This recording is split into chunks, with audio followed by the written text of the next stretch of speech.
আনন্দের প্রকাশ সিং এর বাড়িতে সকাল থেকে কি করছে? পুলিশের এগুলো কাজ?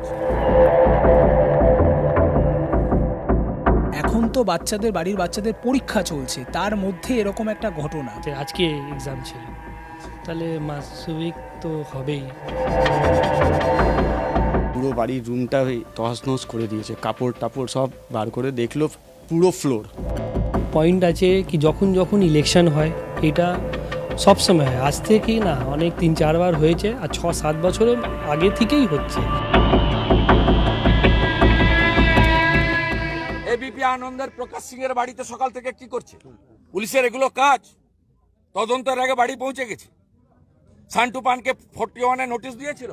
पत्रकारों पर ममता की सरकार क्या शिकंजा कसने की कोशिश कर रही है? अब यही सवाल सामने उठकर आ रहे हैं। बंगाल में फिर से एक पत्रकार के घर पर छापा मारा। किसने? पुलिस ने, ममता पुलिस ने। और इस बात पर राज्य के बंगाल के विरोधी जो नेता है शुभेंदु अधिकारी, वो सोशल मीडिया पर उन्होंने अपना बात रखा सामने। उन्होंने ये प्रश्न उठाया कि क्यों आखिर पुलिस जा रही है पत्रकारों के घर पर, क्यों पत्रकारों पर हो रही है उनके साथ ऐसी सलूकी। आप देख सकते हैं, हम हैं एबीपी आनंदों के प्रकाश सिन्हा के घर पर, और देख सकते हैं आपकी हालत क्या है। व्यूअर्स, आप सबने प्रकाश सिन्हा का नाम सुना होगा। घर घर पर जब भी ईडी सीबीआई की खबरें हम लेते हैं, जानने की कोशिश करते हैं, तो एबीपी आनंदों के प्रकाश सिन्हा की खबरें सामने आती है। ममता के मंत्री के घर पर छापा हो, या फिर जो राज्य सरकार के विभिन्न सदस्य है, या फिर राज्य सरकार के कर्मी है, जहां पर भी छापेमारी हो, ईडी सीबीआई की खबरें हो, सबसे पहले जनता तक पहुंचाते हैं प्रकाश सिन्हा।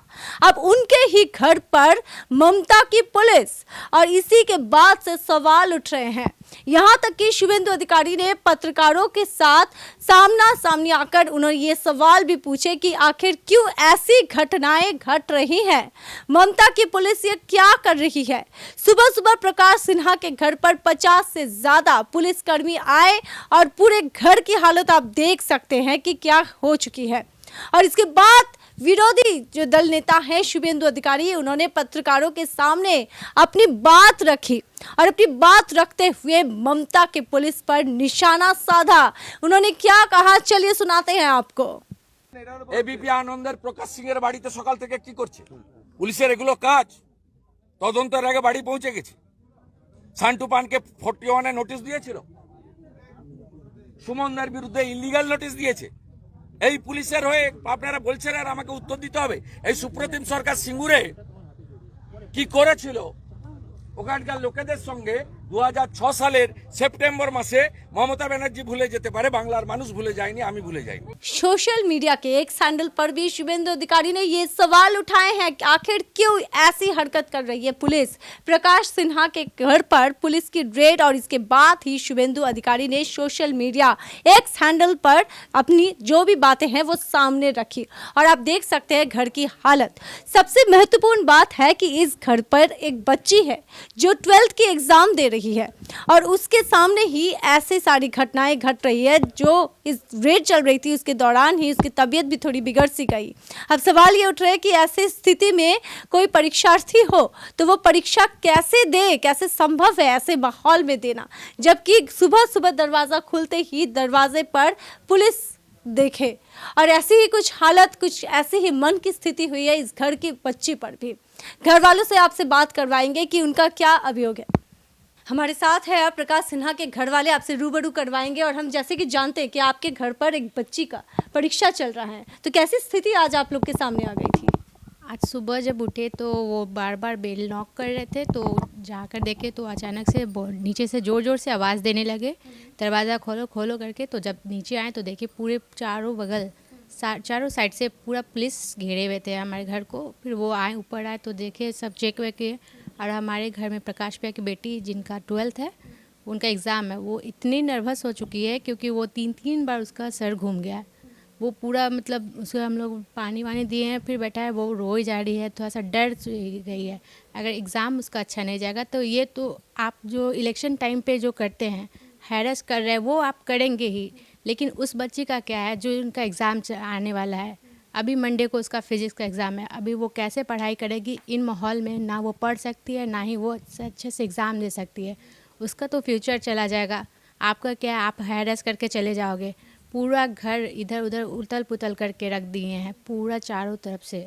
हम देख रहे हैं कि बंगाल की परिस्थिति क्या होती जा रही है, चुनाव जितनी सामने आती जा रही है उसके साथ ही हम देख रहे हैं कि पुलिस पत्रकारों पर शिकंजा कसने की कोशिश कर रही है। और प्रकाश सिन्हा का अगर हम नाम करें तो ईडी सीबीआई की खबरें सबसे पहले बंगाल के लोगों तक वही पहुंचाते हैं। यहाँ तक कि हमने देखा है कि ममता बनर्जी की मंत्री हो या फिर जो भी ईडी सीबीआई की खबरें वही पहुंचाते हैं। तो आप लोग घर वाले, आप लोगों को क्या आशंका हो रहा है कि कहीं ऐसी सीबीआई ईडी की बड़ी बड़ी खबरें सामने लाने के लिए आप लोग कोई ऐसी परिस्थिति का सामना करना पड़ रहा है परिवार को?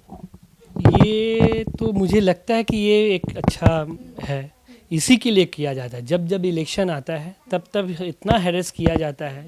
ये पहला बार नहीं है, इसके पहले भी 3-4 बार हो चुका है और 5-6 सालों से होता है और ये इलेक्शन के समय ही होता है।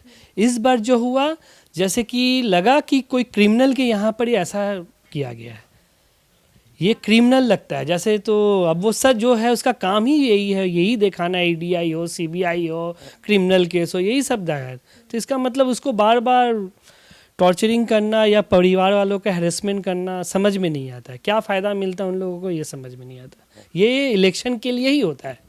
ईडी सीबीआई की खबरें और नाम सामने आ जाती है ऐसे कुछ हेवीवेट नेताओं के। क्या इसी से समस्याएं बढ़ रही हैं बंगाल के पत्रकारों को? अब ये सवाल तो आम जनता उठाएगी और आप लोगों को अपनी आवाज उठानी है 4th पिलर या फिर गणतंत्र के लिए, क्योंकि जैसी घटनाएं बंगाल में घट रही हैं, क्या यहाँ पर पत्रकार खुल के काम कर पाएंगे? आपकी राय क्या है ममता सरकार पर या ममता पुलिस पर? जरूर हमें कमेंट करके बताइएगा, हम इंतजार करेंगे। देखते रहिएगा डिजिटल खबरें लाल, खबरें आपकी, नजर हमारी।